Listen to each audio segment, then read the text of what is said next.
Lancer mon entreprise, c'était mon rêve, mais je savais pas par où commencer. Heureusement, j'ai découvert Legal Start. Grâce à Legal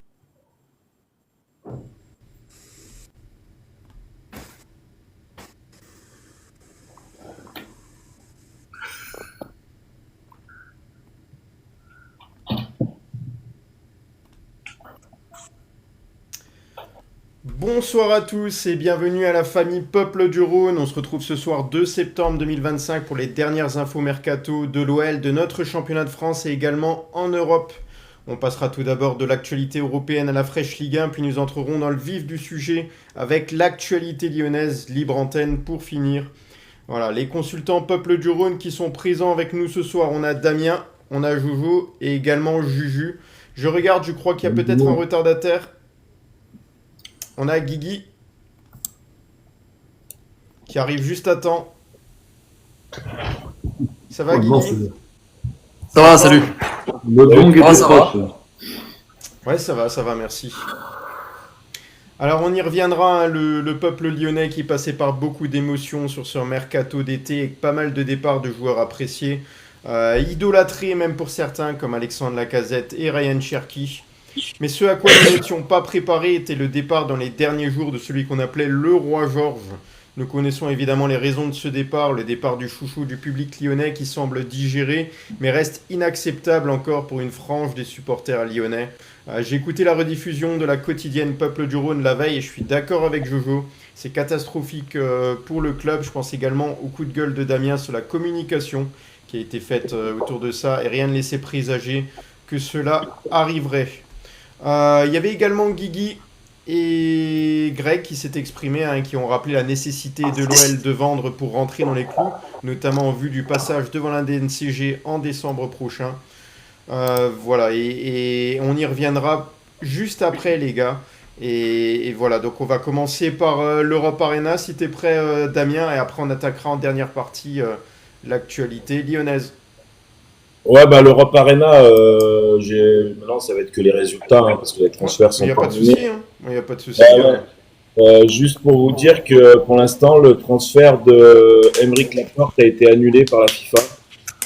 En fait, l'Arabie Saoudite a envoyé les documents à 21h, heure anglaise, ils n'étaient pas à 20h. Donc voilà, normalement, si ça fait comme les derniers, il y a 2 ans, 1 an et demi, pendant la période d'hiver par rapport à Belrama et Lyon, ça pourrait être accepté, mais pour l'instant, la FIFA ne l'accepte pas du tout. Donc voilà, après il y a eu quelques transferts qui ont été finalisés à la fin, mais voilà, il y a eu rien d'intéressant jusqu'à minuit à peu près.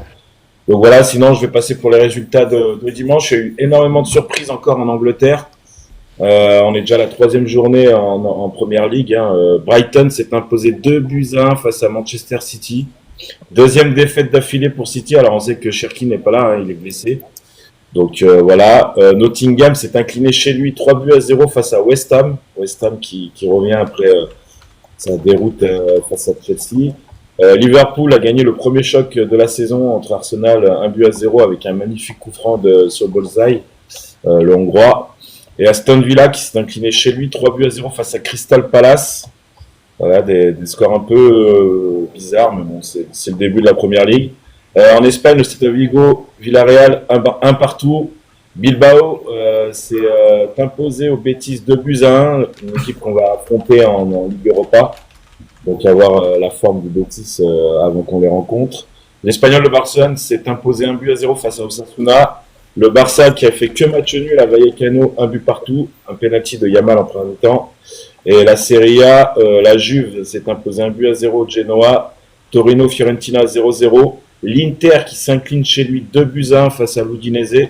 Et la Lazio qui gagne 4-0 face à Hellas Vérone. Et je voulais juste voir, j'ai pas vu la compo, s'il y avait Gift Orban. Je vais vous dire ça tout de suite. Non, Amin Sarr était titulaire. Mais pas de Gift Orban. Peut-être qu'il est rentré. Même pas. Non, il est absent, d'accord. Absent, c'est marqué inactif. Donc je ne sais pas ce que ça veut dire. Donc voilà. Voilà pour les résultats un peu de l'Europe Arena. Et voilà, le marché de transfert est terminé. Beaucoup de dépenses côté Première Ligue en cette fin de mercato. Voilà, de toute façon, si tu apprends des choses entre-temps encore, hein, des choses qui n'ont pas été officialisées, tu peux tout à fait nous le dire, il n'y a pas de souci durant l'émission. Salut Greg, comment va? Salut, les Greg. gars. Salut Ouais, les gars. ça va, Salut. merci. Voilà, comme je l'ai dit, est-ce que tu as des choses par rapport aux dernières heures du mercato, il me semble, concernant la Ligue 1? Alors, je parle pas de l'Olympique Lyonnais, hein. Ouais, bah écoute, je vais faire ma fraîche Ligue 1 direct, alors Ouais. ce sera fait. Ouais, il y a eu quelques trucs. Alors, il y a eu donc Reims qui a refusé. Alors, Reims, c'est des experts. Hier, on a parlé que Reims a refusé donc 18 millions pour Nakamura. Chapeau. Et on apprend aujourd'hui que Reims a refusé 20 millions d'euros pour Patrick Zabi. C'est un jeune joueur et c'était une offre du PFC. Donc voilà, donc Reims qui refuse. Ils n'ont pas besoin d'argent. Hein Ils n'ont pas besoin d'argent, Reims. Bah, ils ont plus besoin d'argent, ils ont bien vendu, ils ont vendu Ito, ils ont vendu à Tangana, donc ils ont, on va dire, je pense, des exigences sportives intéressantes, remontant en Ligue 1 sûrement. Donc voilà. Le PFC, ils se sont fait quand même prendre pas mal de râteaux, hein. Je pense que c'est l'apprentissage. Voilà, ils ont voulu tenter N'Golo Kanté en fin de mercato, sauf que c'était trop cher. Son club en demandait trop d'argent. Voilà, qu'est-ce que j'ai d'autre? Tac tac, pas que je me perde. Ah oui, ça aussi, Lucas Tassin, donc de Saint-Etienne. Ils ont voulu le tenter en toute fin de mercato. Ouais, Alors je vais pas donner le chiffre parce que sinon ça me fait mal au cœur. Ils ont offert 35 plus 7 millions et Saint-Etienne a refusé. Voilà, Qui donc ça ils voulaient vraiment garder ce Tassin et Tassin. Saint-Étienne qui a pas Il de- demandait Quel club 42 millions, si c'est pas anecdotique quand même. C'est quel Ouais, club? c'est pour ça que j'ai pas dit le chiffre. Saint-Etienne, je voulais pas le dire. Paris FC. Ah, C'est pas un chiffre qu'on porte bien dans notre cœur, si tu vois ce que je veux dire. Ouais, mais c'est pour ça que 41 j'insiste. Poussin. Je ne peux pas dire 37 plus 7, 35 plus 7, c'est parfait. Voilà, ensuite, qu'est-ce que j'ai d'autre? Oui, ça aurait pu être un coup que l'OL aurait pu faire. Après, je sais pas si voilà, mais Chancel Bemba, donc qui a rejoint le LOSC, il était gratuit. Il avait un gros salaire, environ du 300 000 euros à Marseille. En fait, il a accepté de baisser son salaire à moins de 200 000 euros pour rejoindre le LOSC. Voilà, donc une belle preuve d'intelligence, hein, si je puis dire, parce que voilà, il a besoin de jouer, il y a la canne qui arrive, voilà. Marseille qui a donc prêté, hier je me suis trompé, je vous ai dit que Cornelius est parti en prêt à la Cremonese, c'est pas du tout ça. C'est Moumbagna qui est parti en prêt à la Cremonese. Cornelius est parti en prêt chez les Rangers. Aux Rangers, donc prêt avec option d'achat. Voilà, donc en Écosse. Marseille, en fait, ils ont donc échoué sur le dossier Zegrova. Ils ont voulu faire un ailier et en fait, ils ont tenté Yann Boho de Toulouse. Sauf qu'en fait, le joueur a refusé dans les dernières heures du mercato en disant que lui, il avait misé, enfin, il s'était préparé pour sa saison avec Toulouse. Il voulait pas faire faux bond à son club. Donc voilà, il trouvait ça normal de rester au TFC. Voilà, Marseille a aussi tenté, alors ça je sais pas si c'était avant Pavard, mais Marseille et Monaco, ils ont tenté de faire revenir Disasi en prêt. Ils ont négocié avec Chelsea. Disasi est devenu indésirable hein, comme joueur. Voilà, lui il était pas trop, on va dire, contre revenir en Ligue 1, même s'il préférait je crois un club de Première Ligue. Et en fait, voilà, Chelsea a dit non pour un prêt pour Disasi, donc à Marseille et à Monaco. Voilà. Oui, j'ai aussi je continue sur Toulouse. Désolé, c'est un peu mélangé. Hein, j'ai fini il n'y a pas longtemps. Toulouse a refusé également une offre de 3,5 millions d'euros de la part de Swansea pour Franck Magri. Voilà, ils ont refusé une offre dans les dernières minutes du mercato. Voilà, donc, ils ont gardé leurs joueurs. Adrien Rabiot, alors ça c'est lunaire. Hein. Comme quoi les Rabiot ils font la loi, hein, franchement. Alors donc lui, il a donné, enfin un proche à lui a donné une sorte de déclaration, une petite interview, en expliquant qu'il comprenait pas ce qui s'était passé, nanana, enfin lui il y était pour rien, nanana, machin. Voilà, il comprenait pas, il était vraiment interloqué, c'est le mot qui a été interloqué par la décision du club olympien. Voilà, et alors là, lunaire, donc l'OM l'a vendu 15 millions d'euros au final. Et qu'est-ce qui s'est passé? C'est que Rabiot, je savais pas qu'on pouvait faire ça, il a décidé, enfin plutôt sa mère, hein, je pense, de mettre 30% sur sa vente.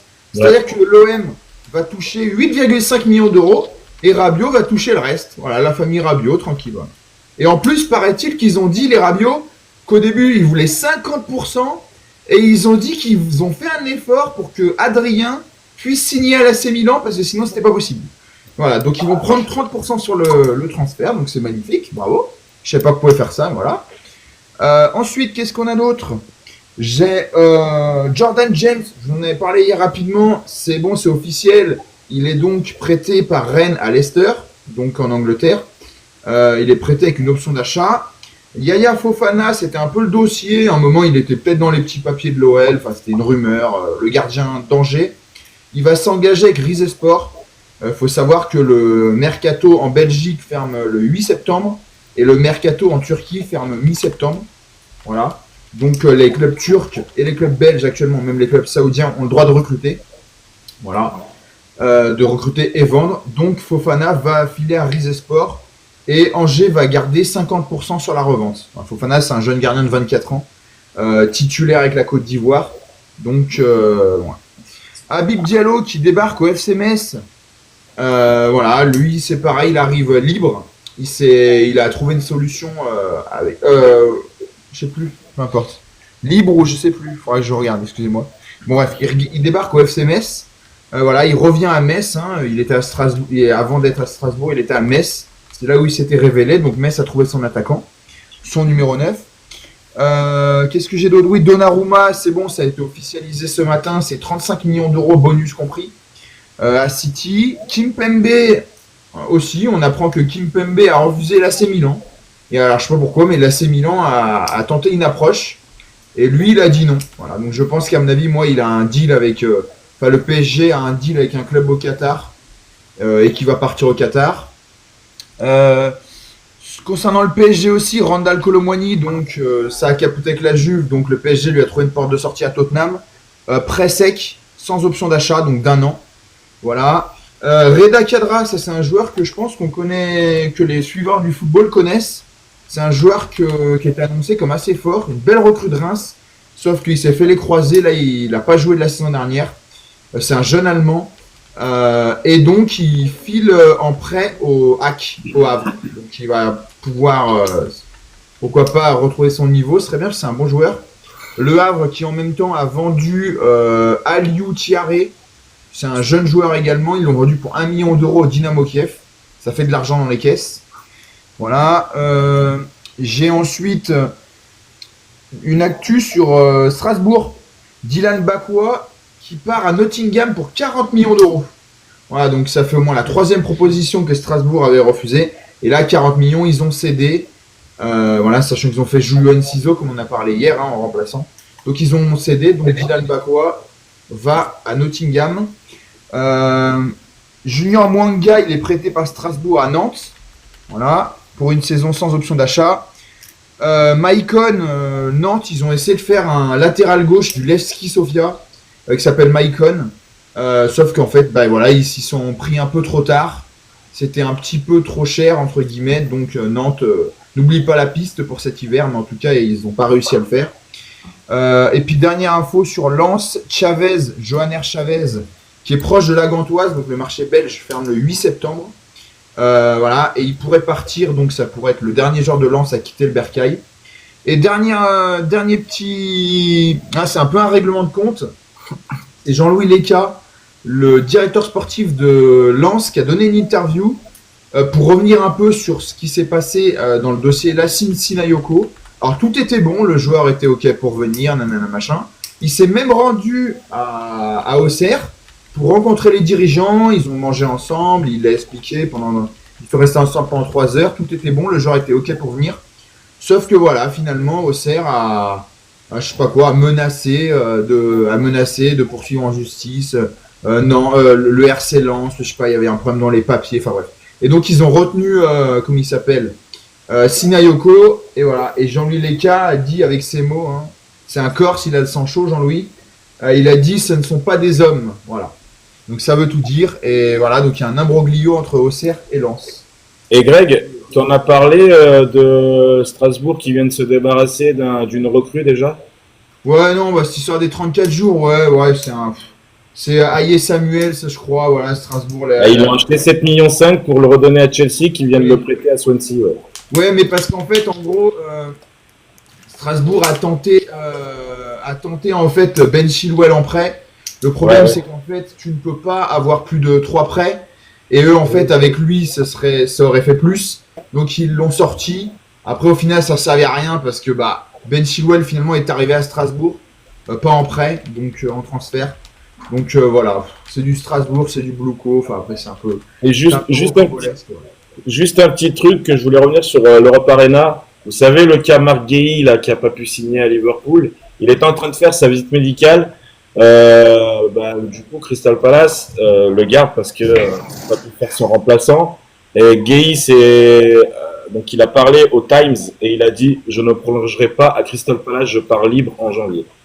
En sachant que Crystal Palace a refusé 2 offres de 70 millions d'euros début août pour Marc Guéhi. Donc du coup, le joueur, le capitaine, qui est capitaine du club, va partir libre et il a dit qu'il ne re-signerait pas un contrat avec Crystal Palace. Et est-ce qu'on va parler de Diawara ou pas du tout? Non. Bah, Tu veux lancer le sujet ou tu veux qu'on non, le fasse simplement- après avec la période avec on va dire mon secteur mercato là. D'accord. Non, simplement Diawara, donc il y avait donc le Royal Antwerp qui était OK. Ouais. On avait expliqué que donc le Royal Antwerp, en fait, il devait faire un départ. Ils ont fait Lamens qui a signé à United. Voilà, sauf qu'en fait, le Royal Antwerp a décidé de ne pas accélérer les négociations. Alors, ils ont jusqu'au 8 septembre en Belgique. Donc, ils peuvent encore recruter Diawara. Diawara ne sera pas retenu par l'OL, hein. Ça c'est sûr. Recruté via un prêt, via tout ça. Mais bon, en tout cas, moi, de ce que j'ai vu, Antwerp est pas trop décidé à accélérer. Maintenant, on va voir, hein. Le 8 septembre, c'est dans 6 jours. Peut-être que pendant la période de trêve internationale, ils vont peut-être négocier avec l'OL pour, à la limite, sortir Diawara. Et puis, au cas où, il y a aussi des clubs turcs, voire saoudiens, voilà, qui peuvent, passer à l'action. Voilà. Et Patouillet non plus, on n'allait pas en parler? Patouillet, il me semble que si. Ah d'accord, Ouais. bon, bah, je me tais alors. Ouais. Petite info Patouillet, mais restez juste.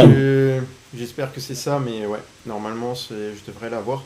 Voilà les gars, alors vous l'avez vu, hein, c'est une nouvelle façon de procéder. Donc vous avez mis l'Europe Arena, la fraîche Ligue 1, et maintenant on va attaquer l'actualité lyonnaise. Vous l'attendiez avec impatience, il y a pas mal de choses qu'on va voir ensemble. Pour commencer, je remercie déjà les auditeurs qui sont présents, hein, qui ont été là depuis le début, là, qui ont liké et partagé ce live. Donc n'hésitez pas, merci pour les 23 000 déjà. Je remercie également les partenaires de l'émission, Panizza, Ferveur Lyonnaise, Jojo Informatique et la Dessine Family, avec qui nous avons construit une relation de confiance. Voilà, donc merci à eux. Juste avant, les gars, on parlait de Georges Mikotadze et on en a débattu tous les jours passés. Moi, je vous propose qu'on regarde ce que Jean-Michel Aulas a pu dire justement sur Georges Mikotadze dans l'émission Média Carré. Des grands clubs de supporters à Lyon qui ont eu la bonne réaction, c'est-à-dire que quelqu'un qui s'en va au dernier moment, alors que l'équipe tourne bien, il peut y avoir une réaction très négative des supporters. Et hier, vous avez vu que Georges est venu fêter la victoire avec ses coéquipiers qu'il perd, et donc le bon sens lyonnais des supporters a permis de créer le lien qui fait que bon, c'est dur, mais comme on sait tous à Lyon que ça fait partie de ce qui va permettre de se relancer pour le futur, et cette fois-ci sans accroc, eh bien ça passe peut-être un peu mieux. Et c'est vrai que Georges était aussi un symbole de Lyon. Bon, je l'ai connu au centre de formation, il est parti à Metz, il a refait ce retour à Lyon, et il a attendu l'année dernière parce qu'il était dans l'ombre d'Alexandre. Cette année, il a la porte qui s'ouvre. C'était pour lui, c'était une année exceptionnelle. Donc voilà, mais ça fait partie du sacrifice des gens qui autour de Coco, des joueurs qui autour de Coco pensent Olympique Lyonnais, pensent Bernard Lacombe, pensent cet Olympique Lyonnais qui a fait des miracles pendant des années. Voilà, donc ce qu'il a mis en avant, c'est le sacrifice, hein, surtout de Georges Mikotadze. Ouais. Moi, j'ai pas mal critiqué ces derniers jours, mais c'est vrai que quand Jean-Michel Aulas s'exprime, j'écoute ce qu'il dit avec plus d'attention. Et ce qu'il a dit, ben, c'est simplement que oui, c'est un joueur qui aime le club, qui a l'ADN du club dans le sang. Mais voilà, il fait ça aussi pour le club. Il fait ça parce que il y a la nécessité à l'Olympique Lyonnais de vendre. Et donc voilà, je respecte ça, même si j'ai encore un petit peu une petite forme de rancœur, hein, un peu plus peut-être pour le club. Là maintenant, après les propos de Jean-Michel Aulas, que le joueur même, ça me dérange un petit peu comment que ça s'est fait. Et je veux revenir aussi sur autre chose, et après je vous donne la parole. C'est par rapport à la communication de l'Olympique Lyonnais, parce qu'il me semble que sur la dernière publication Twitter pour les remerciements de Georges, j'étais pas d'accord avec la publication. Ils ont écrit une page de l'histoire se tourne, quelque chose comme ça. Et moi, je suis désolé, l'histoire de Georges Mikotadze, on était seulement à l'introduction, donc on n'a pas vu réellement ce que ça aurait pu donner. C'était la saison pour lui, et la saison de la succession, et c'est cette saison qu'on aurait pu avoir de belles choses de Georges. Donc si on a vu des belles choses la saison passée, ok, merci, mais j'aurais aimé avoir une saison de plus. Ah. Bravo. Voilà. Sur les propos de Jean-Michel Aulas, totalement d'accord. Oui, bah, de toute façon, Aulas dit beaucoup de bonnes choses. Maintenant, là où je te rejoins énormément, moi je l'ai toujours dit, hein, tu me connais, moi, je n'ai rien à foutre, je dis ce que je pense. La communication du club depuis pas mal d'années, c'est une honte, c'est cataclysmique. Je sais même pas qui c'est qui bosse, j'ai l'impression que c'est un gamin de 10 ans qui fait les publications. On en fait le gars. Alors, on m'a dit au stade que les photos qui apparues avec Georges Mikotadze avec les anciens maillots, ça serait de lui-même qui l'aurait fait et le club a c'est pas le club. Voilà, ça serait pas le club qui aurait fait ces photos-là. On m'a dit ça, mais même le club on a fait, on va dire un peu le Lyonnais de la saison, notre attaquant, notre numéro 9. On a même vu des messages de la Casette avant le match face à Lens, lui disant que c'était lui le succession, et on le met clairement à la porte, et ça me dérange. Et on l'a vu de par la vidéo du Juju au centre d'entraînement sur Georges. J'espère que pour lui, il va faire une bonne saison à Villarreal, mais moi je pense que mentalement, les gars, ça risque d'être compliqué pour lui. Alors on sait que c'est un battant et tout, mais voilà, moi je suis extrêmement déçu de son départ. Maintenant, bah, il le fallait, on l'avait tous dit avec Greg qu'il fallait des sous au club, donc on était obligé de vendre. Maintenant, j'espère que... Moi je pense que son histoire à Lyon n'est pas terminée, je pense. Ouais. Alors j'ai vu la vidéo hier partagée par Jojo, hein, de Georges Mikotadze. Voilà, c'est vrai, elle était très touchante. Dans la communication, j'ai trouvé très intéressante. C'est vrai qu'il y a peu de joueurs qui ont fait ça. Peut-être pas du tout, pas avec cette intensité-là d'émotion. Voilà, donc c'est vraiment pas mal de l'avoir partagé. Et voilà, je voulais revenir sur quelque chose, c'est son départ à l'Ajax, hein, qui s'est mal passé. Là, pour Villarreal, est-ce que Georges a plus dans les bagages, selon toi, pour tenir la pression et pour jouer la Ligue des Champions? Bah, ça va être encore un autre championnat qu'il va découvrir déjà, Mikotadze. Après, à voir, là, il va avoir... En fait, ce qui est embêtant pour lui, c'est que là-bas, à Villarreal, il va avoir de la concurrence. Tandis que à Lyon, là, il n'en avait pas de la concurrence. Il était au premier au niveau de la hiérarchie à l'Olympique Lyonnais. Là, on ne sait pas s'il va être titulaire indiscutable avec Villarreal, parce qu'il y a des joueurs quand même qui sont devant lui. Après, peut-être que l'entraîneur de Villarreal va essayer de le replacer sur le côté à la place de Jérémy Pinault.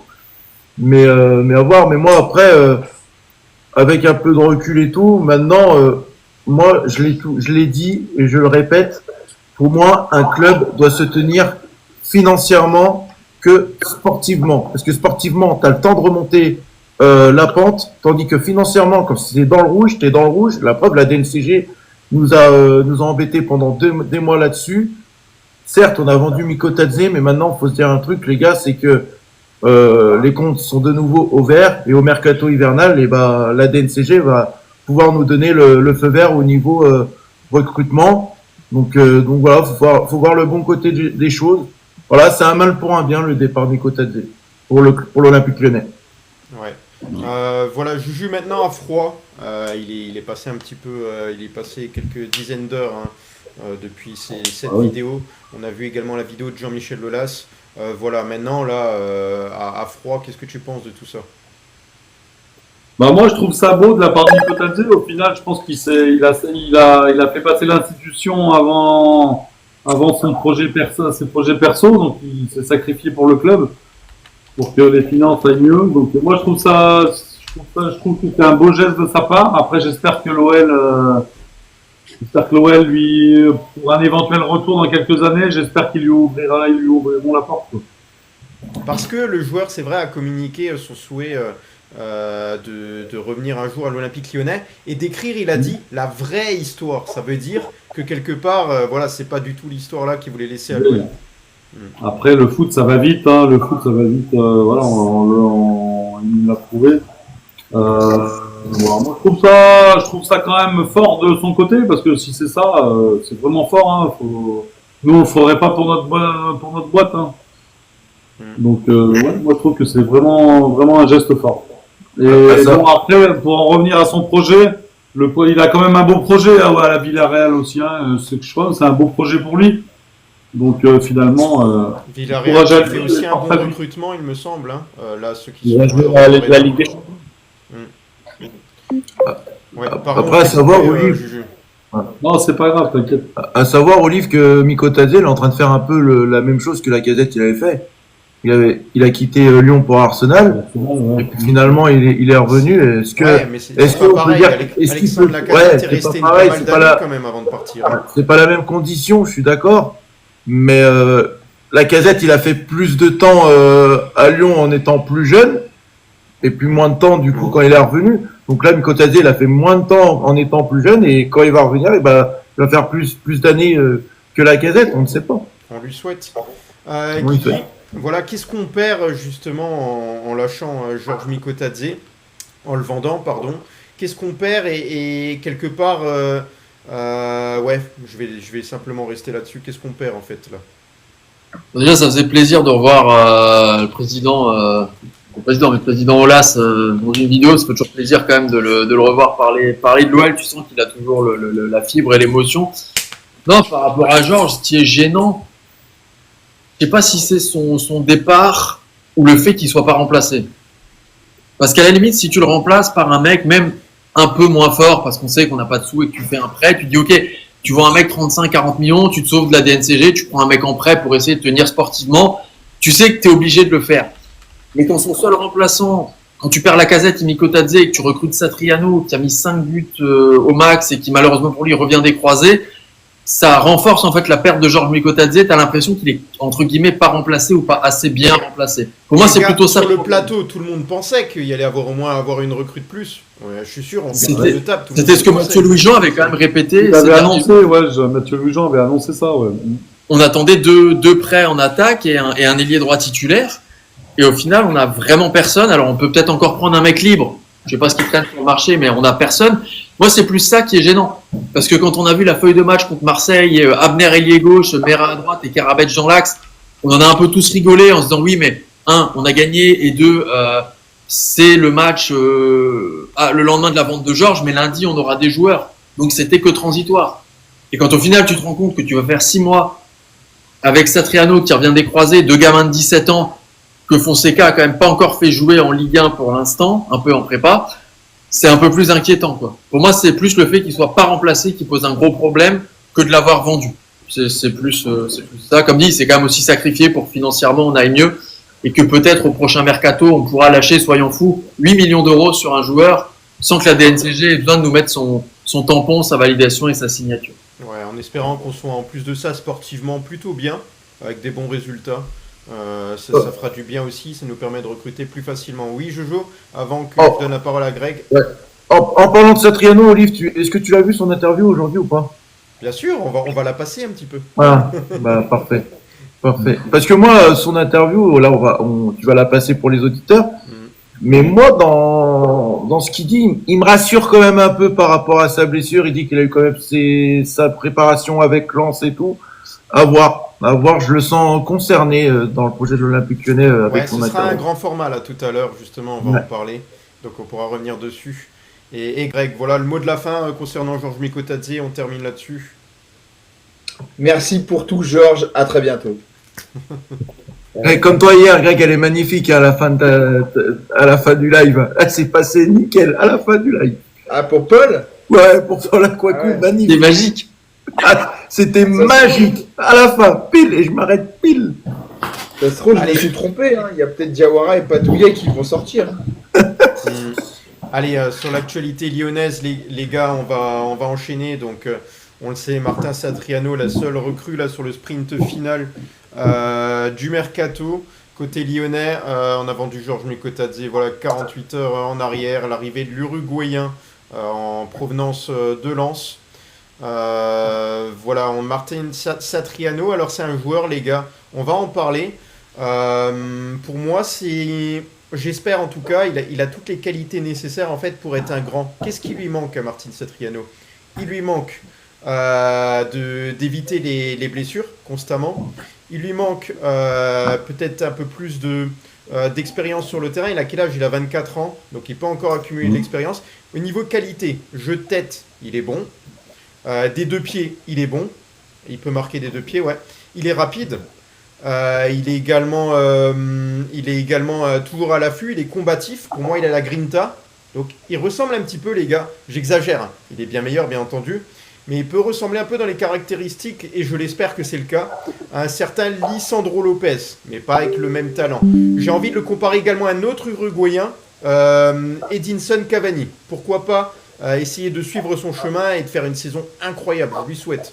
Est-ce qu'il y avait une option d'achat sur son arrivée? Ouais, 5 millions. Oui, mais elle est même obligatoire sur un nombre de matchs, Ok, vraiment. Alors, étant Tu lui fais une Bernard Lacoupe, Olivier, Ouais, sur les comparaisons entre les joueurs. ouais, ça va être chaud. Ouais, il me fait plus. Mais t'as oublié de dire quelque chose sur Satriano, et d'ailleurs il l'a dit dans son interview, c'est un truc de fou, c'est que tous les étés il change de club.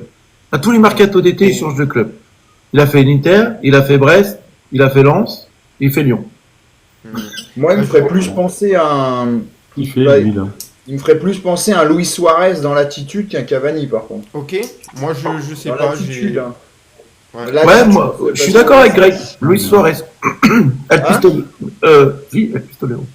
Non. Pas celui de Marseille, hein, on est d'accord. hein. Oui, le vrai. Les auditeurs Ouais, le qui doivent vrai. dire ouah, les comparaisons avec les monstres de joueurs qui sont passés dans le monde du foot. Ah ouais, moi je Non, vous mais dis. dans l'attitude. Non, dans mais les l'attitude, gars, c'est voilà, c'est vraiment la comparaison. même Je sais mentalité, bien quoi. qu'ils n'ont pas les Mais talents. ils se comparent. des Alors joueurs-là. dans Mais l'interview, pourquoi pas, les gars, s'il se sent bien et tout. En plus, sa famille, apparemment, vient de s'installer.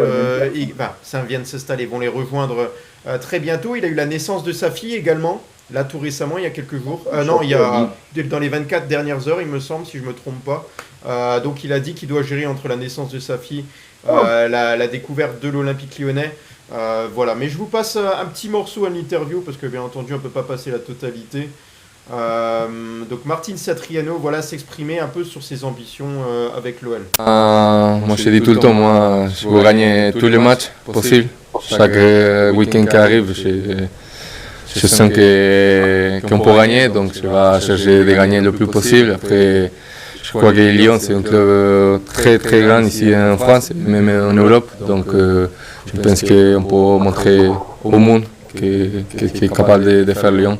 Juste Voilà, donc sur ce passage-là, il le dit, ses ambitions avec l'Olympique Lyonnais, en tout cas, avoir de très bons résultats, gagner les matchs et puis surtout mettre l'Olympique Lyonnais, on va dire, à sa place quelque part, parce qu'il veut dire, quand il veut dire montrer au monde ce qu'est l'Olympique Lyonnais, dire que c'est un très grand club, voilà, c'est bien. C'est normal lors d'une interview également de dire ces mots-là.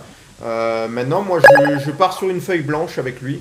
On lui laisse le temps, je lui laisse le temps de montrer de quoi il est capable et puis on verra. De toute façon, on n'a pas trop le choix, mais je trouve qu'il y a quand même quelque chose peut-être d'intéressant avec ce joueur-là qui peut plaire et surtout, au vu de son profil, dans le style de jeu de Paulo Fonseca, quand le bloc est très haut et met la pression très haut pour éviter de construire, je trouve que son profil est aussi intéressant avec sa grinta. Damien ? Ouais, non, moi, juste un petit mot aussi sur Satriano. Je vois beaucoup et j'entends beaucoup sur des lives ou même en dehors de TikTok. C'est quoi cette recrue? C'est quoi cet attaquant? Il a été blessé toute la saison. Moi, je pars toujours du principe qu'un joueur change de club, ça peut lui changer sa vie, ça peut lui changer son football. Chaque club est différent, chaque région de France est différente, chaque ville est différente. Donc voilà, moi j'attends de voir. J'aime bien les attaquants sud-américains, la plupart qui sont passés à Lyon, c'est toujours bien passé. Là, il a Tagliafico. Je pense que dans la Grinta, il peut nous faire que du bien maintenant. Voilà, là où on va le juger, c'est ses performances de buteur. Hein. Il faut qu'il marque des buts, bien sûr. Mais voilà, moi, je vais pas dire satisfait, mais ça me plaît en fait. Ce recrutement me plaît.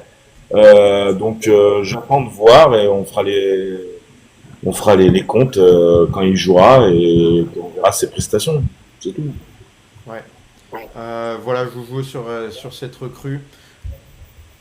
Bah écoute, moi je l'ai vu, d'ailleurs, Satriano, à chaque fois qu'il a joué contre nous, il a gagné. Donc voilà, c'est une stat, hein. Ouais, j'ai fouillé aussi aujourd'hui, c'est une stat.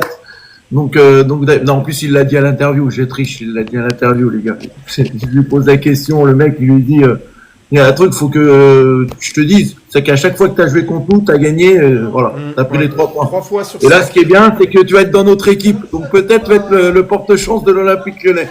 Donc non, franchement, Satriano, moi je rejoins Damien de ce qu'il a dit. Moi aussi, j'en ai entendu aussi trop. Voilà, ce qui m'énerve avec certains supporters, t'as un joueur qui arrive et il le taille déjà. Il a même pas posé encore un pied sur la pelouse du Groupama Stadium que ça le taille déjà. Regardez-le avant de le tailler. Regardez-le ce qu'il donne sur le terrain.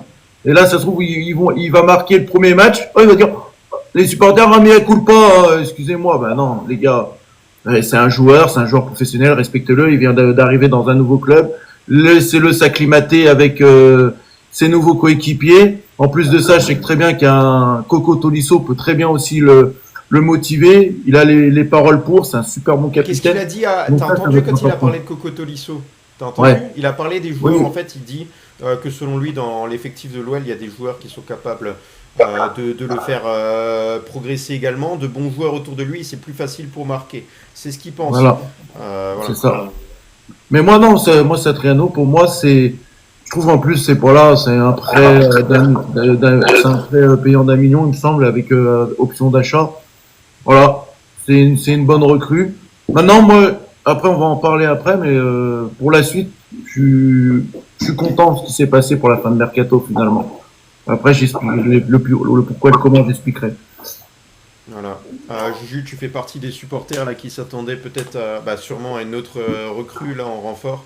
Maintenant là avec Satriano, est-ce que tu l'as déjà vu jouer quelques matchs?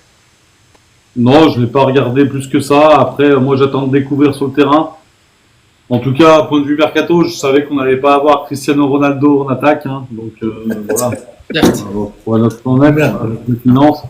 Donc, j'attends de le voir sur le terrain. Je le jugerai sur le terrain. Bon, on dit qu'il est beaucoup blessé. J'espère qu'il ne fera pas comme Johan Gourcuff à l'époque.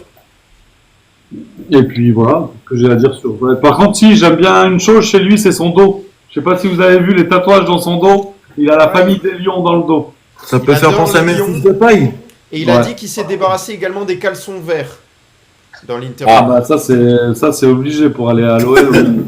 Guimarães aussi avait des lions, mais il est vite parti. Hein. Ouais. Dans le dos.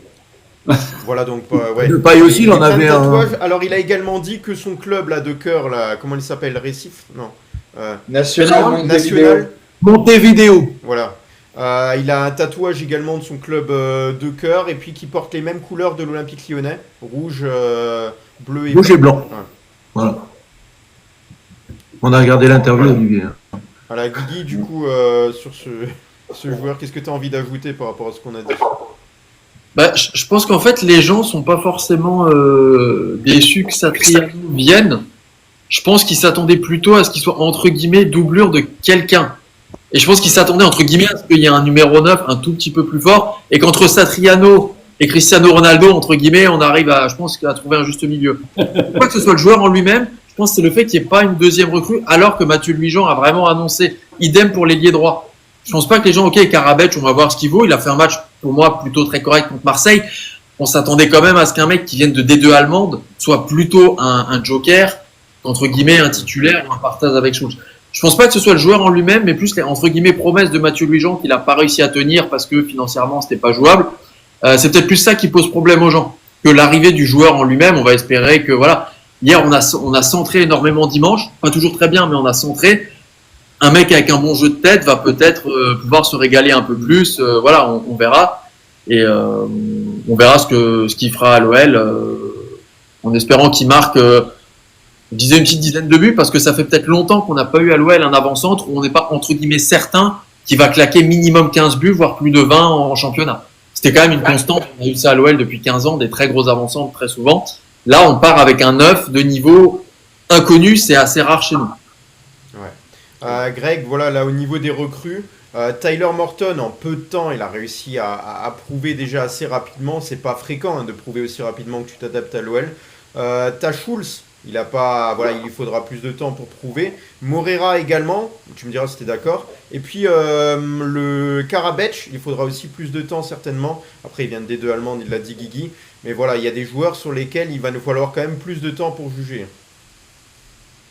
Oui, mais après, c'est tout à fait normal. Chaque joueur est différent, chaque histoire est différente. Voilà, c'est pas pareil. Morton, c'est quand même quelqu'un aussi qui a déjà joué en beaucoup de matchs de championship. Donc, il a déjà le niveau physique, on va dire. C'est un championnat qui est très physique. Beaucoup de matchs. Voilà, il a aussi joué avec la sélection anglaise, enfin les espoirs. Donc, c'est pas pareil. Maintenant, Satriano, bah, écoute, on va le laisser, on va lui laisser un peu s'acclimater. Il connaît la Ligue 1, il parle déjà français. Moi, ce que j'aime en fait, au-delà, ok, le mec, c'est pas une star, c'est pas un crack. On est tous d'accord. Par contre, le mec, dans son interview, et je pense que ça, c'est un peu le côté sud-américain, et on a pareil avec Tagliafico notamment, je pense qu'il donnera tout, quoi. Je pense que le mec, tu peux aller à la guerre avec lui, il n'y a aucun souci. Et si déjà il donne tout, il s'arrache, il fait les efforts, il fait le pressing, des choses comme ça, et ben moi ça me va déjà. Après forcément, il faut qu'il marque des buts, tout ça. Voilà. Après les blessures, au staff de bien le préparer, à lui peut-être, je sais pas, de faire attention sur certaines courses, ou peut-être, je sais pas moi, être sorti plus, pas s'il est sujet aux blessures, bah peut-être jouer, je sais pas moi, 70 minutes, qu'il le fasse sortir, ainsi de suite, jouer un match sur deux, enfin j'en sais rien, tu vois, qu'il voit avec le staff. Mais bon, ça reste quand même un joueur de 24 ans. Donc voilà, il n'est pas du tout dans la force de l'âge ou quoi, il est pas non plus, c'est pas un enfant, il n'est pas en fin de carrière, donc ça va être intéressant. Maintenant, forcément, il n'a pas beaucoup de buts, oui. Et après, on verra, hein. De toute façon, l'équipe, on va essayer de miser sur lui, et puis on verra. De toute façon, s'il n'est pas bon, hein, faut être sûr qu'on ira chercher, je sais pas comment, par un prêt, tout ça, mais s'il n'est pas bon, on ira chercher un numéro 9 cet hiver. Hein. Donc voilà, oui, moi, je pense qu'il lui laisse une chance. Après, s'il ne réussit pas, je pense qu'il sera remplacé, voilà. D'ailleurs, sur la chaîne de Wellplay, ils lui ont rappelé que tous les attaquants passés par l'OL ont marqué à un moment donné. Donc, on a toujours eu des grands buteurs. Il a cité notamment des noms. Il a dit que je sais que dans mon pays, il y a des attaquants qui sont passés également en Europe. Et il a rappelé aussi les joueurs sud-américains qui sont passés, comme Lisandro, comme il a cité qui encore, Jojo? Il a cité Silito Delgado et d'autres joueurs. Il a également parlé de celui qu'on a vendu là, le milieu offensif, l'Argentin, comment il s'appelle? Thiago Almada. Almada, il a parlé de Tagliafico, il a parlé voilà, de joueurs, Juninho également. Voilà, donc vraiment il a hâte de prouver ce qu'il peut faire du côté de l'Olympique Lyonnais. Il y a Guigui qui n'a pas pu encore s'exprimer. Ah, Adil. Non, c'était Adil. Il est parti. Moi j'ai parlé, c'est Adil qui a pas. Ouais, Adil, il est là. Voilà. Je sais pas pourquoi, il me l'a mis invisible. Adil, comment tu vas? T'as bien dit. Ton micro. Le micro. Oula. Il arrive lui ou... Ouais, je voulais vous faire une petite plaisanterie. J'ai mon fils qui revient de Cancun et il m'a acheté un chapeau sombrero. Et un sombrero. C'est pour ça, j'ai dit, je voulais le mettre, mais après, vous avez l'air, ça avait l'air de, ça avait l'air de sud-américain ou pas? Si c'est sud-américain, tu peux le mettre.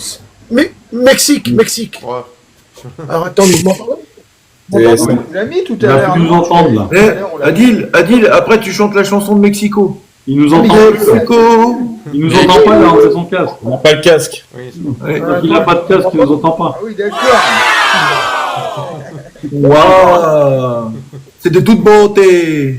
Solide. Il a aussi. Ouais, par contre, le vert, ça me dérange un peu, mais bon. Ouais. Ah ouais, après, oui.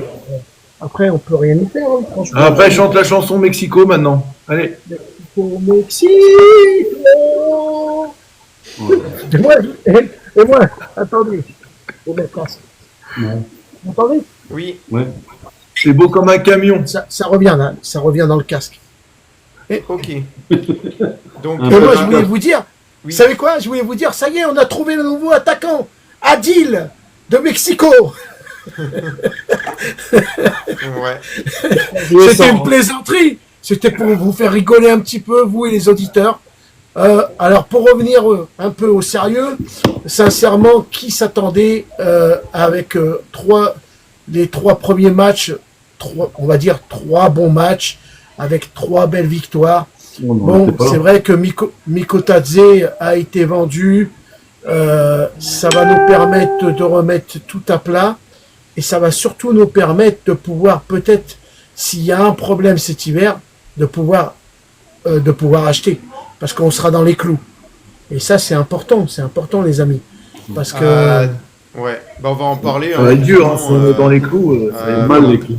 Je reviens à la formation suivante parce que je pense que je suis pas sûr encore, vous en avez parlé hier, oui il me semble. L'OL a prêté Paul Akoukou à un Saragosse en 2e division espagnole, vous en avez parlé hier? Bah ouais, Greg il l'a fait à la fin, magnifique. Et voilà, il était arrivé, on le rappelle, durant l'été 2023, Paul Akoukou en provenance du Betis Séville.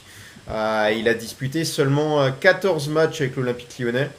Là, il est prêté jusqu'à la fin de la saison sans option d'achat au Real Saragosse en 2e division espagnole. Donc voilà, on voit que Mikotadze et Akoukou là sont les derniers à être partis là.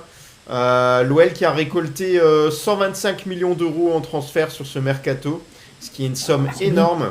À titre de comparaison, Monaco a fait à peu près pareil que nous. Je crois qu'ils ont vendu pour 115 millions d'euros et ils ont acheté pour moins que nous 13 millions d'euros apparemment les gars. Vous y croyez à ça? Ils ont pris des mecs libres aussi. Ouais, ils ont pris 13 millions d'euros à l'enveloppe. Ouais, mais j'aimerais pas avoir leur masse salariale par contre. Par contre, pour Monaco, on peut... Mais c'est peu parce qu'ils sont en Champions League quand même, ça paraît... C'est la première année que c'est aussi peu de leur part. Voilà, donc, mais Olive, ouais, mais Olive, il faut souligner un truc, c'est que Monaco, pour moi, a gardé leur meilleur joueur qui est Mané Akliouche. Ils ont réussi à le garder. Rappelez-vous, j'avais dit dans la Fresh Ligue 1 que ça allait être le feuilleton de l'été. Finalement, bah, il sera toujours monégasque la saison prochaine. Ils perdent quand même Ben Seguir. Ouais, ils perdent Ben Seguir. Il garde Zakaria au milieu, qui était à un moment donné partant. Ouais, ça, ils gardent Zakaria. Non, Monaco, ils ont une bonne équipe compétitive pour la Ligue des Champions cette année. Et... Moi, j'attends de voir quand même. Mais j'attends de voir. Parce que c'est bien beau, c'est beau sur le papier, mais après, il faut que ça joue sur le terrain. Voilà. Moi, défensivement, il me rassure pas du tout, parce que c'est Kerrer d'ailleurs. Ouais. D'ailleurs, par rapport à Monaco, on peut s'amuser. Hein. Par rapport à Monaco, nous, on était obligés de vendre. Que Monaco, ils n'étaient pas obligés de vendre. Tous les clubs de Ligue 1 étaient obligés de vendre. Monaco, ils n'ont pas vendu pour vendre. Oui. Monaco, ils ont pas. Faut pas croire, Monaco, financièrement, ils sont pas non plus. Tout va pas bien. Hein. Sinon, ils auraient pas vendu. Hein. À la baisse des droits TV, tape à peu près tout le monde à part Paris, Strasbourg et le Paris FC, quoi. Voir l'OM, parce que je sais pas comment Marseille, voilà, donc sur ce mercato-là... j'ai une stat, hein, si vous voulez, les gars, j'ai une stat. Voilà, donc, un classement des championnats qui a le plus vendu sur ce mercato d'été. Allez, je vous laisse deviner. Pour vous, la Ligue 1 entière. Non. La première ligue, ils vendent en trois. Ah, bien sûr, la première ligue, évidemment. Écoutez-moi ce chiffre, les gars. Par rapport à la Ligue 1, c'est ouf. 3 milliards 560 millions. Ah, mais je sais pas, parce qu'ils sont c'est Liverpool. Ils ont des effectifs de 50. Voilà, mais Liverpool, les gars, Liverpool, ils ont acheté pour 500 millions d'euros.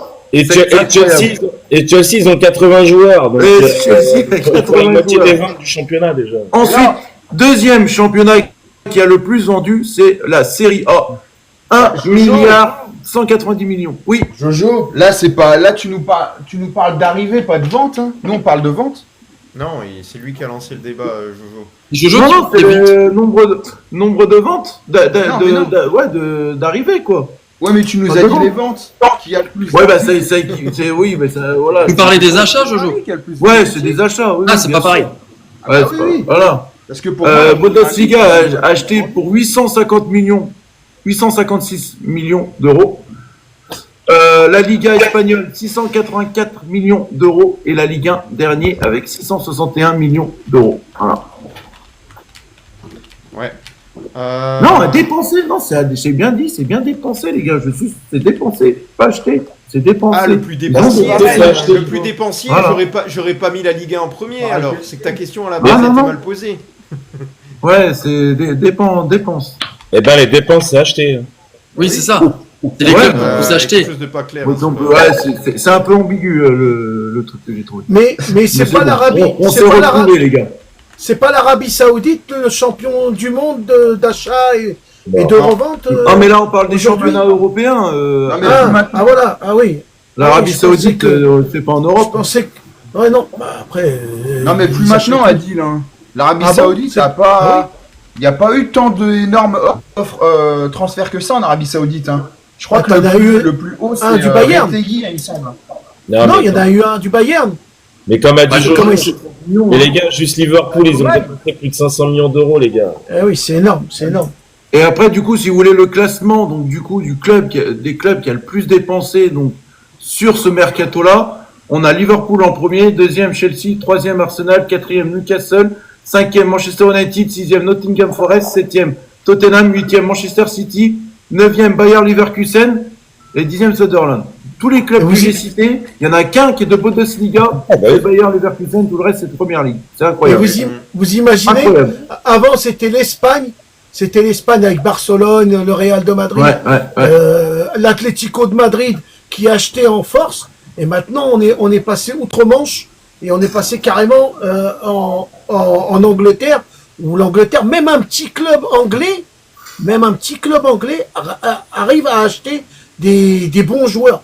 Parce que le dernier d'Angleterre, en droit télé, il touche à peu près le deuxième de la Ligue 1 en France. Le T'imagines dernier d'Angleterre. Donc, T'imagines Je pense qu'ils touchent même plus.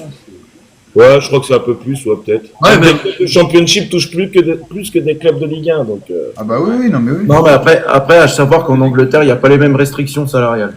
C'est tout ça par rapport à la France, tout ça. Allez, et c'est pas le même tarif. Ouais, c'est pas Et le par même tarif. semaine. Voilà, du coup, on faisait le point. Ouais, là, non, mais ils écrasent. à la base, on faisait le point par rapport aux finances de l'OL, par rapport aux ventes de joueurs qui équivaut à 125 millions d'euros. Donc voilà, est-ce que déjà l'OL, à première au souvenir, l'OL avait vendu autant par le passé sur un mercato? Je me pose la question. Il faudrait voir quand on vend Ndombele à Tottenham, Ah oui. voir ce qu'on a vendu là. Parce que Ndombele, on le vend 60 millions, non? 60, Ouais, 60 millions. Pareil, à l'année où on Tottenham, vend la ouais. casette à 53, forcément, ça fait déjà une grosse rentrée, quoi. Non, mais je pense que c'est le mercato où on a le plus vendu. Voilà, donc sur Parce ce que Qui a mercato, été on a les amis lyonnais? Oui, Adil. Très cher qui? Excuse-moi de te couper. Qui a été le plus grand joueur lyonnais qui a été vendu le plus cher à Lyon? Ndombele. Cher. C'est Ndombele en Angleterre. Ndombele.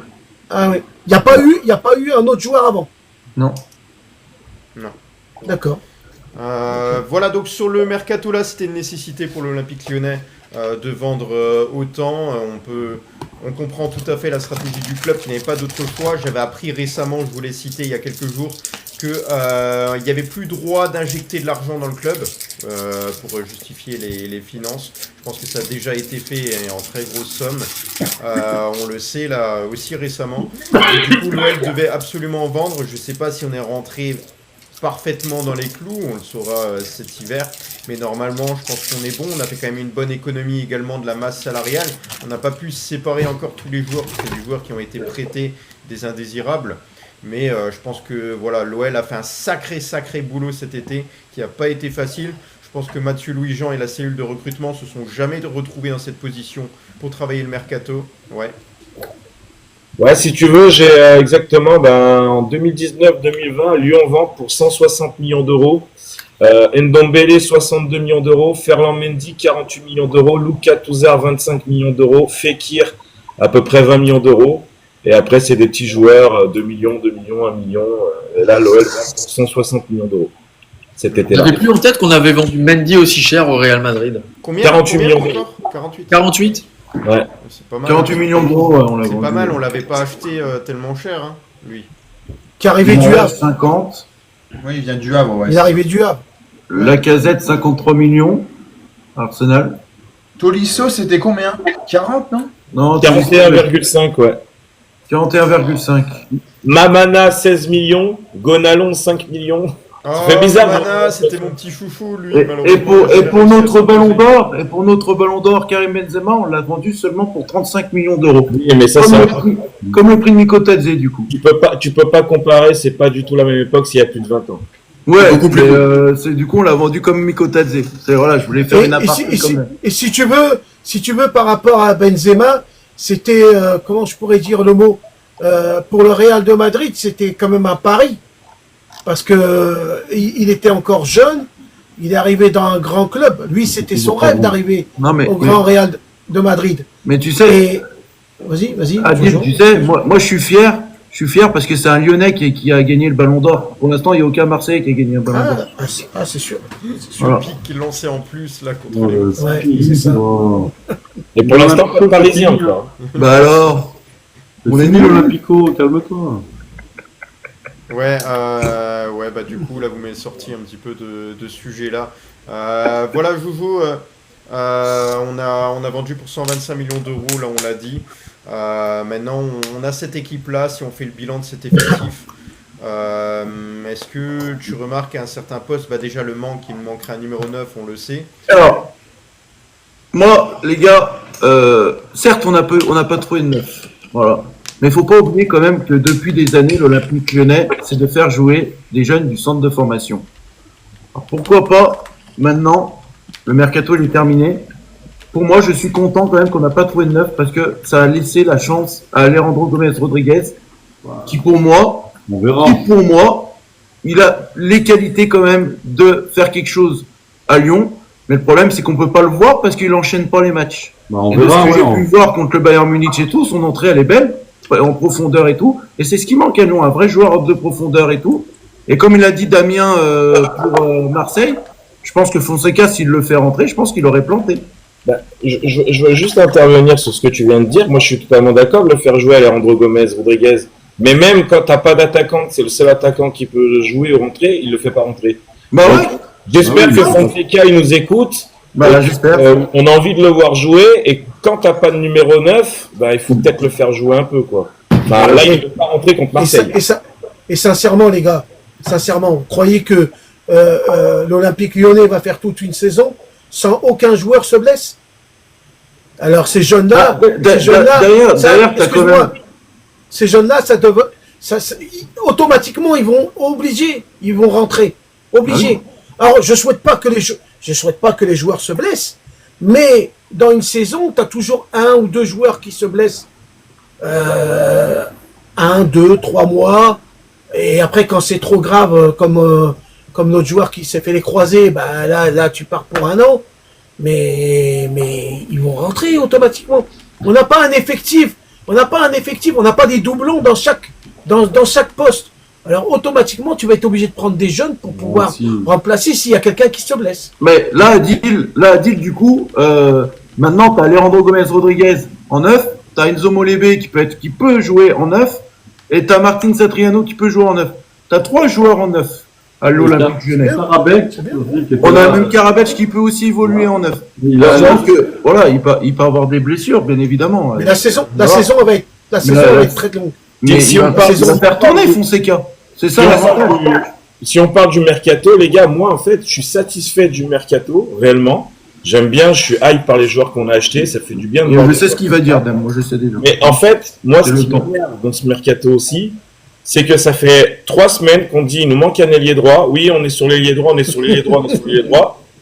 Nada, on n'a jamais eu d'ailier droit. En fait, c'est la communication qui est pas bonne. C'est encore là où je le dis, la communication elle est pas bonne. Donc on verra demain. Peut-être capoté, il y a peut-être des choses qu'on capoté aussi. Je suis d'accord, mais quand tu as 3 semaines pour le faire, tu dois en trouver un. Si tu as 3 jours comme l'attaquant, je comprends mieux pourquoi il ne trouve pas d'attaquant en 3 jours. Parce que ça s'est fait vite avec Mikotadze. Le joueur hier devait venir, l'Espagnol, mais bon, il a demandé trop de salaire. Mais quand ça fait 3 semaines, 1 mois que tu es sur un ailier droit et que tu n'arrives pas à en faire, je trouve que la communication n'a pas été bonne. C'est tout. On verra demain ce qu'il va nous dire. En parlant d'ailier, justement, hein, on se rappelle que Fofana a été sorti blessé face à l'OM. Il souffrait en réalité d'une petite contusion à la cheville droite suite au tacle de Egan Riley. Il sera bien apte pour les 2 prochains matchs de la Belgique. Il avait été pourtant sévèrement taclé, je vous l'ai dit. Donc, il a été appelé par Rudy Garcia, on le sait, pour défier le Liechtenstein et le Kazakhstan lors des éliminatoires à la Coupe du Monde 2026. Lui qui pensait déclarer forfait. Il rejoindra d'autres joueurs de Ligue 1 également.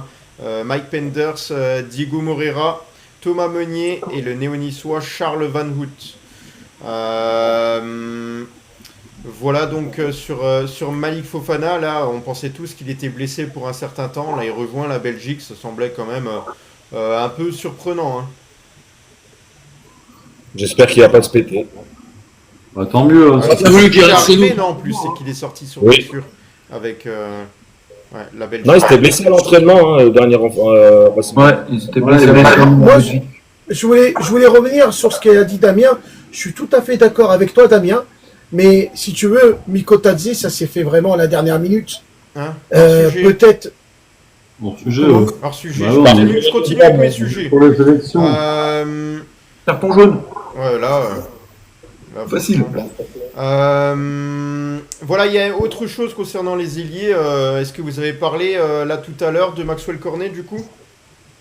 Ah, il est parti. Il est retourné au Genoa. Cornet est retourné au Genoa pour la fin de saison. Il y est prêté à nouveau là par West Ham pour 1 an. Et voilà, lui il a enchaîné les prêts là. Il a joué que 37 rencontres avec les Hammers. Voilà, donc il retrouve son ancien club, le Genoa. Il retravaillera sous les ordres de Patrick Vieira, qu'il a déjà côtoyé lors de l'exercice précédent. Il y a une option d'achat apparemment et celle-ci va être communiquée prochainement. Il avait fait de bons débuts à Gênes avant la blessure. Et le semestre passé à Gênes en décembre dernier, il a joué 7 matchs. Il a inscrit 2 buts et puis après il s'était blessé. Une entorse qui lui avait fait manquer la fin de la saison, bien qu'il était revenu pour la dernière journée. Donc là il aura plus de temps pour revenir. Et puis on le rappelle qu'il n'a pas joué depuis le 24 mai. Donc voilà, il va falloir un petit peu de temps là pour le Maxwell Cornet. Est-ce que vous pensez qu'aujourd'hui Maxwell Cornet dans l'effectif là de l'OL, ça vous aurait plu? Ah oui. Moi je le dis oui. Oui, sur le côté. On avait parlé à un moment donné sur une publication. Bah ouais. Moi sur le côté, il aurait fait du bien. Ah ouais, Maxwell Cornet, je me rappelle quand même. On se rappelait que c'était le bourreau de Manchester City. Quand il jouait à City, c'était Lionel Messi, c'était drôle. Ouais. Mais comment joue plus Manchester City? Après, voilà, dommage, j'ai toujours sa reprise de volée qui me hante contre l'Ajax Amsterdam. On aurait pu égaliser pour aller en prolongation. Mais après, donc Cornet, moi, c'était un bon joueur. Je ne vais pas dire que c'était un très bon joueur, mais c'était un bon joueur. Et là, je pense qu'il aurait sa place dans l'effectif quand même. Et puis, Juju, dans sa valise à souvenirs, il doit sûrement avoir une photo avec Maxwell Cornet quelque part. Non. J'en ai aucune. Il l'a dit comme ça, il a dit non. Ah non, mais non. Avec d'autres, mais pas avec... C'est comme si il disait non, je l'aime pas. Non, moi les anciens c'est bon. À l'OL, faut qu'on prenne de la nouveauté maintenant. Les anciens, non, je suis pas pour qu'on les fasse revenir tous revenir quoi. Sinon on a Rachid Ghezal, les gars, il est libre. Il est libre, on peut le prendre. Les gars, j'ai vu une info, il y a Lorenzo Insigne qui est libre aussi. Sur le côté, ça aurait pu faire quelque chose. Il a quel âge lui maintenant? 32 33, ouais. C'est tout? Ouais. Une très bonne chance pour payer son salaire. Ouais, je crois que dans son club, dans son ancien club, il était pas payé si cher que ça, Greg. Toronto, mais quand tu sais qu'on avait plus que 120 000 par mois à mettre pour un avant-centre, notamment, et que c'est pour ça que ça a fait capoter le truc, ça paraît peu. Alors les gars, on avait un débat enflammé aujourd'hui autour de Rémi Descamps, donc j'ai demandé aux auditeurs de participer un maximum. Dites-moi en commentaire ce que vous en pensez par rapport à Rémi Descamps. Est-ce qu'il doit rester dans les cages de l'Olympique Lyonnais ou non? Qu'est-ce qui se passe là chez Jojo? Et voilà, Rémi Descamps, moi je vais donner mon avis. Il fait un début de saison qui est très bien. Je mets pas en avant du tout ses qualités de parade et d'arrêt extraordinaire parce que pour moi il n'a pas été mis suffisamment à contribution là sur ces matchs de championnat. Ça veut dire que l'OL défend bien et c'est très bien. Moi je pense que c'est ce gardien là Là où il est intelligent, et c'est pour ça qu'il n'a pas besoin de réaliser de grandes parades d'après moi, c'est son intelligence de jeu, son placement, qui est toujours très bon là. Il a toujours été gagner ses duels. Il s'est imposé également, j'ai remarqué, beaucoup dans les airs, hein, sur les corners. Ça a été très utile pour défendre Rémi Descamps. Mais voilà, je sais qu'il y a Grève qui a été recruté pour être le numéro 1. Je pense qu'il récupérera sa place de numéro 1 également. Maintenant, on n'a pas pu le faire jouer face à l'Olympique de Marseille. Ça semble un peu compliqué de le faire rentrer lors de l'Olympico. Et voilà, je pense qu'il pourrait, pourquoi pas, débuter face à Rennes. Mais pareil, c'est un match compliqué. Est-ce que dans la tête de l'entraîneur lyonnais et du staff, Rémi Descamps, justement, pourrait s'être imposé? C'est la question que je me pose. On aura peut-être la réponse face au Stade Rennais. Est-ce un gardien qui est aussi régulier dans le temps, qui était remplaçant et qui a enchaîné tous les matchs amicaux, plus le début de championnat, est-ce que ça peut être suffisant pour s'imposer par la suite? Moi, je vous rappelais à la fin des matchs amicaux qu'il faut faire attention à la culture de l'instant, dire attention, le gardien est bon et tout, il faut le laisser. Maintenant, il y a quand même, les gars, au moins 6 matchs qu'il a joué, 6 ou 7 matchs.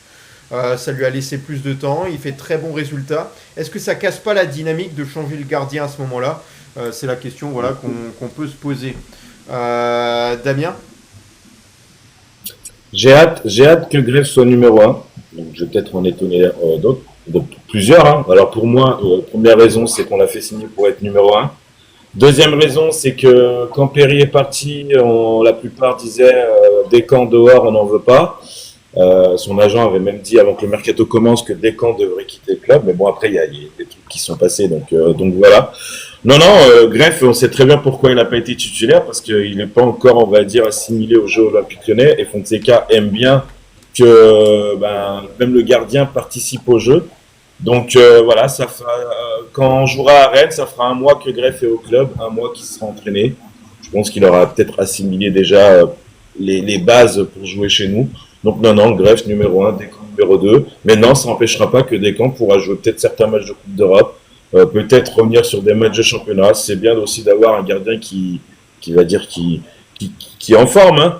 Mais non, Greff, pour moi, on l'a recruté pour être numéro 1, on lui a dit au club, donc il sera numéro 1, et je pense qu'à Rennes, il sera titulaire. Et pour moi, j'ajoute juste quelque chose avant de donner la parole à Jojo. Pour moi, je pense que Greff, niveau qualité de gardien, il doit être quand même supérieur, je dirais, niveau technique gardien. Et les ballons au sol, il est aussi capable de les arrêter. Relance courte, par contre, j'ai apprécié les relances de Descamps, mais les relances longues, pas du tout, par contre. Voilà. Jojo? Bah écoute, tu l'as dit, moi le seul défaut que j'avais avec Descamps, c'est que voilà, ses passes longues, c'était pas non plus ça. Même passe courte, hein, on a bien vu contre Marseille, il a failli d'en louper une. Il l'a donné tout de suite à l'attaquant de Marseille. Maintenant, moi, vous savez, j'aime bien les statistiques et tout. Est-ce que vous savez le nombre de buts qu'il a pris Descamps en comptant les matchs de préparation et jusqu'à match de Marseille? 3. Voilà.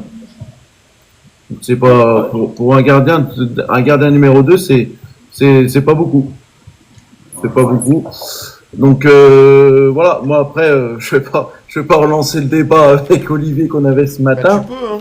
Pas de souci. Mais pour moi un gardien c'est un gardien de foot, c'est le poste le plus dur pour le foot, c'est le poste le plus dur, les gars. C'est énormément de pression. Il doit garder sa cage inviolée. Après moi j'étais gardien, c'était en district, c'est pas le même niveau, mais moi je peux vous jurer, quand j'étais gardien, les défenseurs ils me mettaient la pression. Et j'étais gardien numéro 2, ils me mettaient la pression, t'as pas intérêt de prendre des buts, nanana. Mais là, pour moi, Descamps, il a fait le boulot. Alors certes, on lui tire dessus et tout, mais il est présent, il est là, il fait les bonnes sorties et tout. Contre Marseille, s'il est pas là, on rentre peut-être bredouille. Contre Lens, s'il est pas là, on rentre peut-être bredouille. Donc Greff, tu ne l'aurais pas. Donc voilà, mais après, le problème, c'est que voilà, Lyon est allé chercher un gardien numéro 1 qui s'appelle Dominique Greff, qui pour moi, au niveau de l'envergure, il est meilleur que Rémi Descamps, mais pour moi, Rémi Descamps, je le dis, il aurait mérité de trouver un club pour qu'il joue numéro 1. Mais il a très bien joué l'intérim et je suis très content de ses performances. Voilà. Ouais, Juju. En fait, vous parlez beaucoup de Descamps, ok. Il a fait, pour moi, il a fait le taf sur les 3 matchs là, de saison. Mais en fait, le niveau de Greff, on ne connaît pas. En fait, moi, je l'ai jamais vu jouer. Bon, je ne sais pas si vous l'avez observé avant, mais on ne sait pas s'il est pire ou mieux que Descamps. Toi, de toute façon, Juju, il faut que tu le vois à l'entraînement ou au stade, sinon tu juges pas le joueur. Bah ouais, non, mais parce que vous l'avez vu avant, vous, à Majorque, là, le gardien. Apparemment, il était catégorisé. Il était classé 5e meilleur gardien de la Liga la saison passée.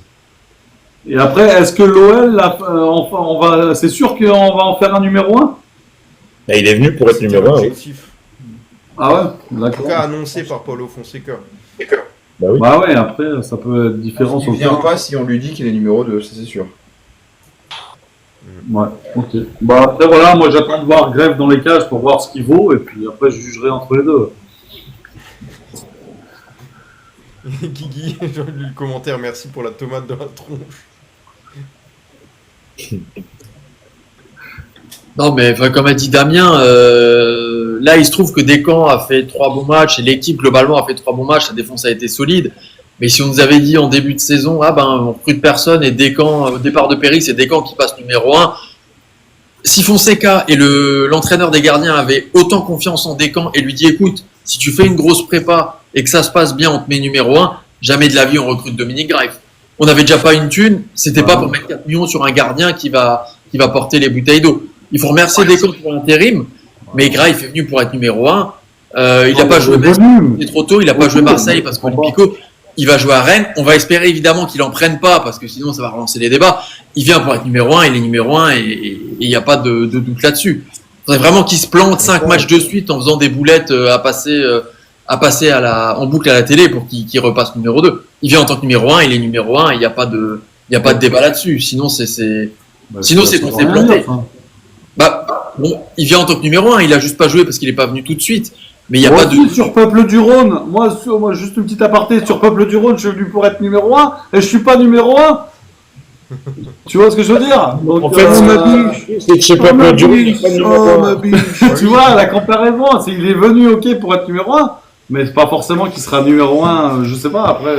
Il a été annoncé par Fonseca numéro 1, par le coach. Tu veux qu'on te dise pas plus? Bah oui. Fonseca l'a annoncé que Greg serait numéro 1. T'as entendu ça où? On va justement demander à Greg... Il l'a dit en conférence. Greg, il l'a dit en conférence de presse. Greg, dans l'article que tu rédigeras demain, est-ce que tu écriras justement... quelle est la tendance, justement? Qu'est-ce que tu écriras dans ton article demain? Je savais pas que j'allais faire un article sur ça demain, mais merci de me donner l'idée. Non, mais il sera numéro 1. Il sera numéro 1 parce que pour 3 raisons. La première, c'est que Descamps, il en est conscient qu'il va rester numéro 2. Il l'accepte, sinon il aurait tout fait pour trouver un autre club. La seconde, c'est que l'argent dépensé, c'est quand même beaucoup d'argent pour nous. On s'est cassé la tête, ça a été compliqué, les négociations avec Majorque, la banque, le prêt, donc voilà. Et puis la troisième, c'est que Greif, lui, c'est une promesse. C'est qu'on lui a dit, écoute, tu viens, pour être numéro 1, tu vas passer un, comment on appelle ça, un cap dans ta carrière, et voilà. Et de toute façon, n'oubliez pas que c'est Fonseca qui, en priorité, a voulu Greif. Hein. C'est pas les gens, hein. C'est une idée de Fonseca, hein, tout comme Morera. Donc je pense que voilà. Après, Descamps, oui, il a été parfait. Franchement, il était parfait. Mais bon, au bout d'un moment, il le sait très bien qu'il doit être numéro 2. Par contre, là où c'est bien, moi, par contre, au vu par contre de ses performances, et je trouve qu'il a été parfait dans l'attitude depuis le début de l'été, la préparation. Moi, je le récompenserais, je le ferais jouer les matchs de Ligue Europa et les matchs de Coupe de France.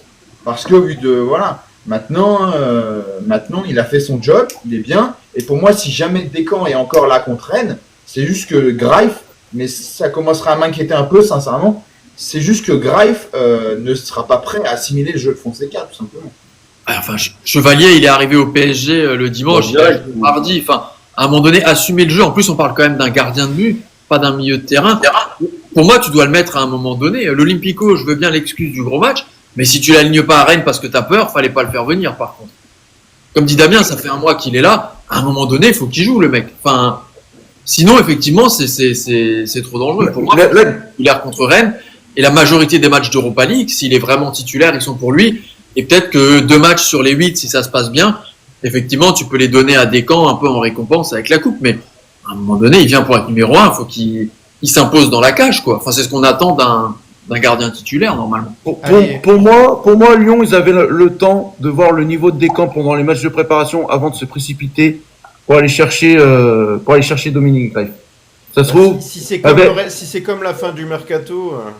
Ouais, ça se trouve avec les. On aurait pu c'est pas bon non plus. Ouais, mais ça se trouve, on aurait pu peut-être garder Nico Tadze si on serait pas allé chercher un gardien. Voilà. Je veux la réaction de Damien. On peut plus déjà du débat.